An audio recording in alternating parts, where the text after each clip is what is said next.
Cahaya matahari mulai menelusup ke dalam kamar sempit itu melalui celah-celah jendela kayu yang sudah lapuk. Udara pagi yang seharusnya sejuk terasa pengap, bercampur dengan aroma kasur tua yang jarang terkena sinar matahari. Di atas ranjang kayu yang sudah reyot, Dika masih tergolek, mendekap selimut tipisnya dengan tubuh malas. Tidurnya begitu nyenyak, seakan dunia di sekelilingnya tak ada. Di luar kamar, suara gemericik air terdengar dari dapur. Lastri, ibunya, sudah bangun sejak subuh, sibuk mengurus pekerjaan rumah. Wajahnya yang mulai berkeriput terlihat lelah, matanya sembab setelah malam sebelumnya sulit tidur karena memikirkan utang yang kian menumpuk. Dengan gerakan cepat, ia menaruh piring berisi nasi dan sambal ikan asin di meja kayu yang warnanya mulai pudar. Bau amis ikan asin yang digoreng seadanya menyebar ke seluruh ruangan. Mata Lastri melirik ke arah jam dinding tua yang tergantung miring. Jarum pendek sudah hampir menyentuh angka 7. Wajahnya langsung mengeras. "Dika, bangun, udah siang," serunya lantang, berharap suaranya cukup untuk membangunkan anaknya yang masih mendengkur di dalam kamar. Tidak ada sahutan. Dengan kesal, Lastri melangkah cepat menuju kamar Dika, lalu mengetuk pintunya keras-keras. "Dika, bangun, mau sekolah atau enggak?" Dari dalam kamar hanya terdengar suara gumaman malas. Beberapa detik kemudian, pintu kamar berderit terbuka sedikit, memperlihatkan wajah Dika yang masih setengah tertutup bantal. Matanya menyipit, rambutnya berantakan. "Aduh Bu, ngantuk banget, masih pagi ini," keluhnya sambil menguap lebar. Lastri berkacak pinggang. "Pagi apanya? Udah hampir jam 7. Kamu mau sekolah apa enggak? Mana belum mandi, belum sarapan, belum ganti baju?" Dika mengerang kesal, menarik selimutnya kembali. 5 menit lagi aja, Bu." Kesabaran Lastri mulai habis. Dengan sigap, ia menarik selimut dari tubuh Dika, membuat anaknya menggeliat kedinginan. "Ibu hitung sampai 3. Kalau enggak bangun, ibu siram air," ancamnya. Dika mengusap wajahnya yang masih mengantuk, lalu akhirnya bangun dengan malas. Iya, udah bangun," gumamnya dengan suara serak. Dengan langkah gontai, ia berjalan keluar kamar menuju meja makan. Matanya masih berat, namun aroma makanan membuat perutnya sedikit bergejolak. Saat ia melihat menu sarapan yang sudah tersaji di atas meja, ekspresinya berubah masam. "Bu, ini lagi, sambal ikan asin terus, enggak ada makanan lain apa?" Keluhnya sambil duduk dan menopang dagu. Lastri menatapnya tajam. "Ya kalau punya duit lebih, ibu bisa masak yang enak. Kamu kira ini gratis? Ibu masak pakai apa kalau enggak ada uang?" Dika mendengus. "Tapi kan tiap hari ini terus. Kalau ayah kirim duit, ibu juga tetap masak ini. Enggak ada bedanya." Raut wajah Lastri menegang. Ia menekan perasaan kesalnya dan menarik napas dalam-dalam sebelum berbicara. "Dika, kamu harusnya bersyukur masih bisa makan. Banyak orang di luar sana yang bahkan enggak punya apa-apa." Dika tidak menjawab. Ia hanya menunduk, mencolek nasi di piringnya dengan sendok. Suasana hening beberapa saat. Namun, tiba-tiba ada suara ketukan keras di pintu depan. Lastri dan Dika saling berpandangan. Ketukan itu terus berulang, semakin keras dan mendesak. Dika menelan ludah. Ia sudah bisa menebak siapa yang datang. Mas Guntur, tukang kredit yang selalu menagih utang ibunya. "Bu, itu kayaknya..." Dika menoleh cemas. Lastri langsung bangkit berdiri, wajahnya sedikit panik. Ia berjalan pelan ke arah pintu, namun suara dari luar semakin keras. "Bu Lastri, saya tahu ibu ada di dalam. Jangan pura-pura enggak ada. Buka pintunya." Suara berat Mas Guntur terdengar menggelegar. Lastri menggigit bibirnya, tangannya gemetar. Utang yang seharusnya dibayar minggu lalu belum juga ia lunasi. Dan sekarang Pria itu sudah berdiri di depan pintunya lagi. Dika merasakan jantungnya berdetak lebih cepat. Ia tahu ibunya tidak punya uang untuk membayar utang hari ini. Dan itu berarti masalah besar. "Bu, kita gimana?" bisik Dika ketakutan. Lastri menarik napas dalam. Wajahnya tampak gelisah, namun kemudian matanya berubah tajam. Ia tidak punya pilihan lain. Dengan tangan yang sedikit bergetar, ia meraih gagang pintu dan membukanya perlahan. Di hadapannya berdiri seorang pria berbadan kekar dengan wajah keras dan tatapan tajam.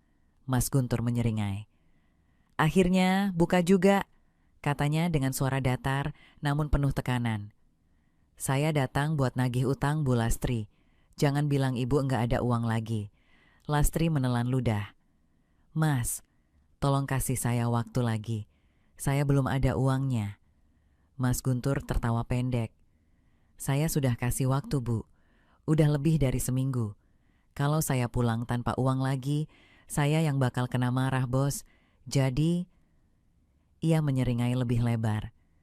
"Saya harus bawa sesuatu." Dika merasakan tubuhnya menegang.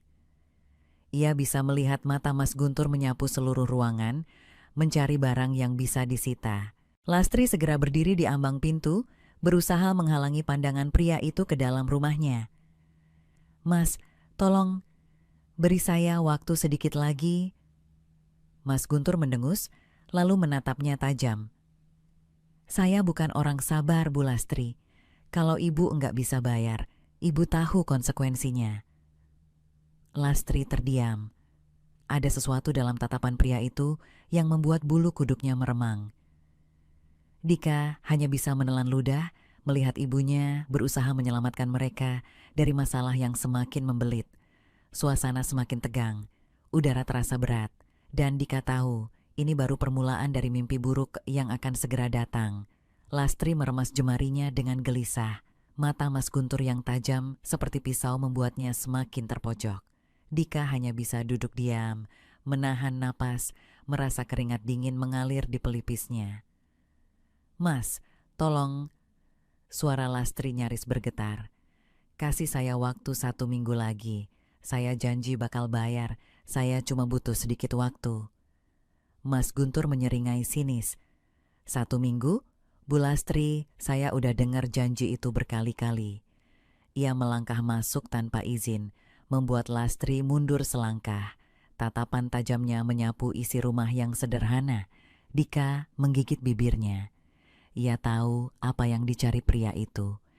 Jika ibunya tak bisa membayar dengan uang, Mas Guntur pasti akan mengambil barang berharga sebagai gantinya. Tapi apa? Mereka bahkan tidak punya apa-apa yang layak disita. Mas Guntur berjalan santai ke meja makan, lalu mengetuknya dengan jari. "Saya enggak mau berurusan lama-lama, Bu. Sekarang ibu punya 2 pilihan. Bayar sekarang, atau saya ambil sesuatu sebagai jaminan." Lastri semakin pucat. "Tapi, Mas, saya benar-benar enggak punya uang. Barang-barang di rumah ini enggak ada yang bisa dijual mahal." Pria itu menatapnya lama, lalu mengeluarkan napas pendek. "Baiklah, kalau gitu saya kasih pilihan ketiga." Mata Lastri membulat. Dika juga merasakan jantungnya berdetak lebih cepat. "Pilihan ketiga?" Suara Lastri bergetar. Mas Guntur menyeringai. "Ada sesuatu yang bisa ibu lakukan buat saya. Kalau ibu setuju, utang ibu bisa ditunda atau bahkan dihapus." Lastri merasa tubuhnya melemas. Ia sudah bisa menebak kemana arah pembicaraan ini. Dika, yang sejak tadi diam, akhirnya berdiri. "Hei, jangan macam-macam sama ibu saya." Suaranya keras, tapi terdengar goyah. Mas Guntur hanya tertawa kecil. Ia melirik Dika dengan ekspresi meremehkan. "Santai, bocah. Saya cuma kasih opsi. Kalau ibu kamu enggak mau, ya sudah." Lastri mengepalkan tangan. Matanya berkaca-kaca. Saya bukan perempuan seperti itu, Mas." Mas Guntur mendengus. "Semua orang punya harga, Bu Lastri. Kalau ibu berubah pikiran, hubungi saya." Ia merogoh saku dan meletakkan selembar kartu nama di atas meja. Tapi ingat, kalau dalam 3 hari ibu masih belum bayar, saya bakal datang lagi. Dan waktu itu nggak ada lagi pilihan selain bayar lunas. Tanpa menunggu jawaban, Mas Guntur berbalik dan melangkah keluar. Pintu tertutup keras di belakangnya, meninggalkan keheningan mencekam di dalam rumah. Lastri jatuh terduduk di kursi, menutup wajahnya dengan kedua tangan. Bahunya berguncang, menahan tangis yang hampir pecah. Dika mengepalkan tangan, merasakan kemarahan membakar dadanya. "Brengsek," bisiknya dengan rahang mengatup. Ia melihat kartu nama yang ditinggalkan Mas Guntur. Jari-jarinya ingin merobeknya, tapi ia tahu itu tidak akan menyelesaikan apapun. Lastri mengangkat wajahnya yang basah air mata. "Dika, kita harus cari uang secepatnya." Dika menatap ibunya. "Tapi dari mana, Bu? Gaji ibu dari kerja di warung cuma cukup buat makan sehari-hari. Aku juga belum bisa cari kerja." Lastri menghela napas panjang. Matanya penuh kepasrahan. "Mungkin ibu harus cari pinjaman lagi." Dika menggeleng cepat. "Enggak, jangan nambah utang lagi, Bu. Nanti malah makin sulit bayar." Lastri terdiam. Ia tahu anaknya benar. Tapi apa lagi yang bisa ia lakukan? Dika menggigit bibirnya, lalu tiba-tiba teringat sesuatu.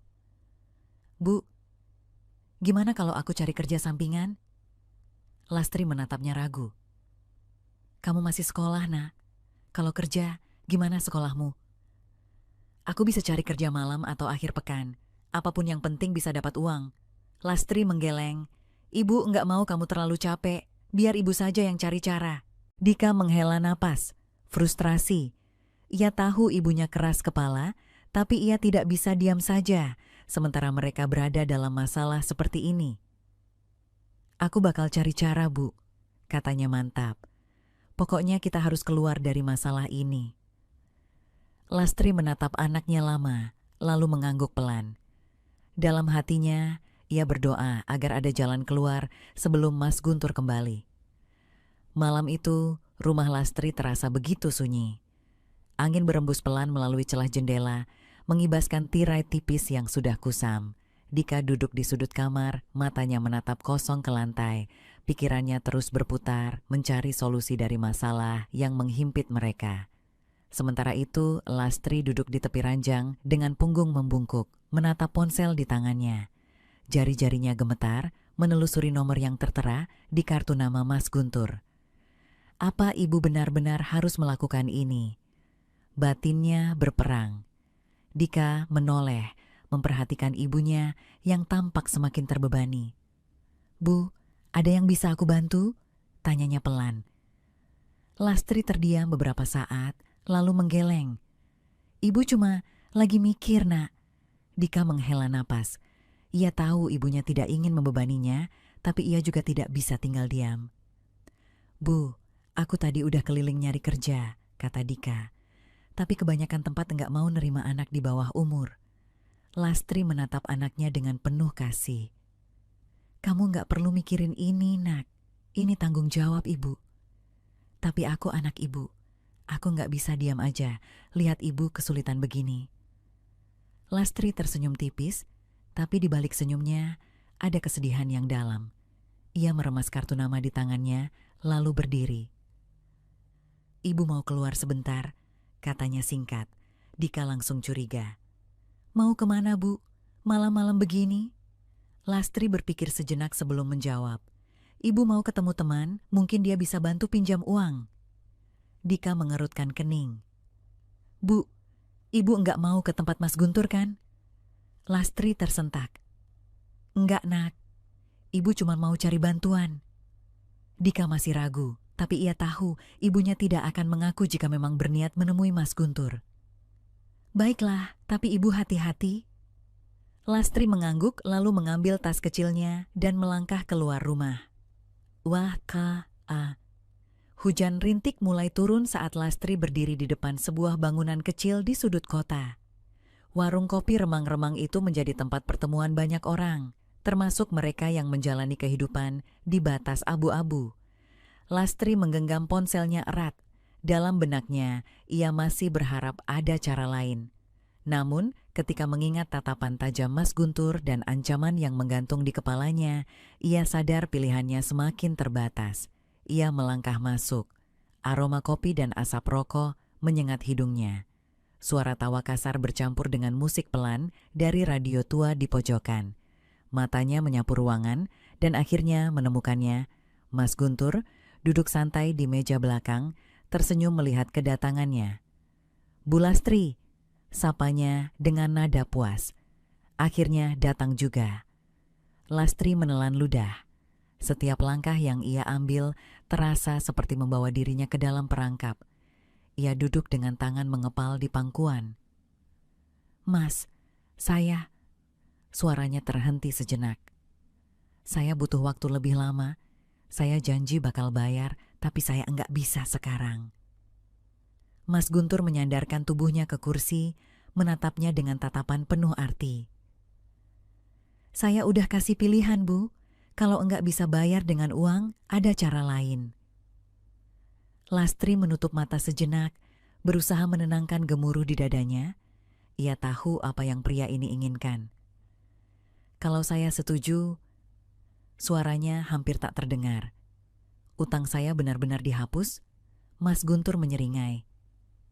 "Bu Lastri, saya pria yang menepati janji. 1 malam saja dan ibu enggak perlu pusing soal utang lagi." Lastri mengepalkan tangan di bawah meja. Hatinya memberontak, tapi ia juga tahu bahwa waktu hampir habis. Di kejauhan, ia membayangkan wajah Dika. Bagaimana reaksi anaknya jika tahu keputusan yang ia buat malam ini. Lastri menarik napas dalam-dalam. Dalam hatinya, ia tahu tak ada jalan kembali. Lastri menatap cangkir kopi di depannya, meskipun ia sama sekali tak berminat untuk menyentuhnya. Uapnya mengepul perlahan, bercampur dengan aroma asap rokok yang memenuhi ruangan. Jantungnya berdegup kencang.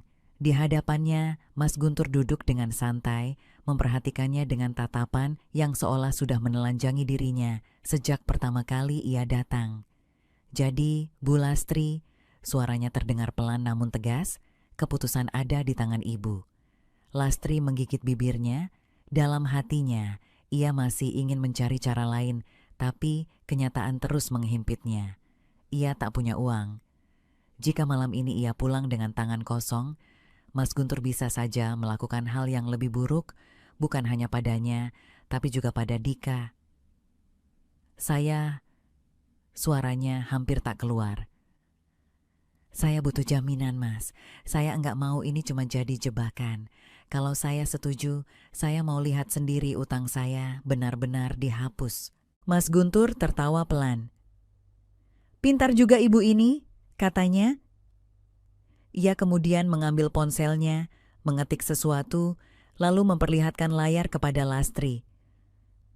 "Lihat ini, saya sudah kirim pesan ke anak buah saya untuk menghapus semua catatan utang ibu. Begitu kita selesai, masalah ini hilang selamanya." Lastri menatap layar itu dengan perasaan campur aduk. Apakah ini benar-benar jalan yang harus ia ambil? Ia memejamkan mata, berusaha mencari keberanian yang entah ada di mana. "Di mana?" tanyanya singkat. Mas Guntur tersenyum puas. "Kita ke tempat saya, enggak jauh dari sini." Ia bangkit, memberi isyarat pada Lastri untuk mengikutinya. Langkah wanita itu terasa berat saat keluar dari warung kopi. Hujan rintik-rintik masih turun, membasahi aspal yang berkilauan di bawah lampu jalan. Mereka berjalan menuju mobil hitam yang terparkir di pinggir jalan. Mas Guntur membuka pintu untuknya. Dengan tangan gemetar, Lastri masuk dan duduk di kursi penumpang. Begitu pintu tertutup, mobil melaju, membawa Lastri ke tempat yang mungkin akan ia sesali seumur hidup. Sementara itu, di rumah, Dika duduk gelisah di kursi kayu tua yang ada di ruang tamu. Sudah lebih dari 1 jam ibunya pergi dan ia tak bisa menenangkan pikirannya. Rasa curiga semakin kuat dalam benaknya. Apa ibu benar-benar cuma cari pinjaman? Pikirnya. Hatinya mengatakan ada sesuatu yang tidak beres, Tiba-tiba ia teringat sesuatu. Kartu nama Mas Guntur, ibunya selalu menyimpannya di dompet. Dika segera masuk ke kamar ibunya, membuka lemari kecil dan mengaduk isinya. Tak butuh waktu lama baginya untuk menemukan kartu nama itu. Ia menatapnya dengan napas tertahan. Jangan-jangan ibu pergi ke tempat orang ini. Tanpa berpikir panjang, Dika mengambil jaketnya dan berlari keluar rumah. Di apartemen Mas Guntur, Lastri berdiri di tengah kamar yang luas dan mewah. Lampu remang-remang memberikan cahaya redup, menciptakan suasana yang lebih mencekam daripada romantis. Mas Guntur melepas jasnya dan melemparkannya ke kursi. "Santai saja, Bu Lastri, enggak perlu tegang." Lastri menggigit bibirnya. Tangannya mencengkeram ujung bajunya, seolah-olah kain itu bisa melindunginya dari situasi yang mengerikan ini. Mas Guntur mendekat, tangannya perlahan terulur, hendak menyentuh bahunya. "Jangan," suara Lastri bergetar. Mas Guntur mengernyitkan dahi, tapi tetap tersenyum. "Ibu sendiri yang setuju. Kalau berubah pikiran, berarti utang ibu tetap berjalan." Lastri menutup mata. Ia tahu sudah tak ada jalan mundur. Namun, sebelum Mas Guntur bisa melangkah lebih jauh, tiba-tiba terdengar ketukan keras di pintu. "Mas Guntur, buka pintunya!" Lastri tersentak. "Itu suara Dika." Mas Guntur mengerutkan kening, jelas tak senang dengan gangguan ini. Ia berjalan ke arah pintu dan membukanya dengan kasar. "Apa-apaan kamu datang ke sini?" bentaknya. Dika berdiri di ambang pintu, napasnya tersengal karena berlari. Matanya langsung menangkap sosok ibunya yang berdiri di tengah ruangan dengan ekspresi ketakutan. "Bu, ayo pulang!" suaranya bergetar. "Jangan lakukan ini." Lastri merasakan dadanya sesak. Air matanya hampir jatuh. Mas Guntur terkekeh. "Dika, ibu kamu yang memutuskan datang ke sini. Dia sudah dewasa, tahu apa yang dia lakukan." "Enggak, ibu cuma terpaksa," Dika berseru. "Kalau Mas benar-benar laki-laki, jangan paksa ibu saya kayak gini." Lastri tak bisa lagi menahan air matanya. Ia berlari ke arah anaknya dan memeluknya erat. "Maaf, Nak, maaf," bisiknya. Dika menatap ibunya dengan penuh kasih. "Ayo kita pergi dari sini." Mas Guntur mendengus. "Kalian pikir bisa seenaknya pergi? Utang tetap utang." Dika mengepalkan tangan. "Mas, kalau mau uang, saya yang bakal cari. Saya bakal kerja siang malam buat bayar semua. Tapi jangan pernah sentuh ibu saya lagi." Lastri menatap anaknya dengan mata membesar.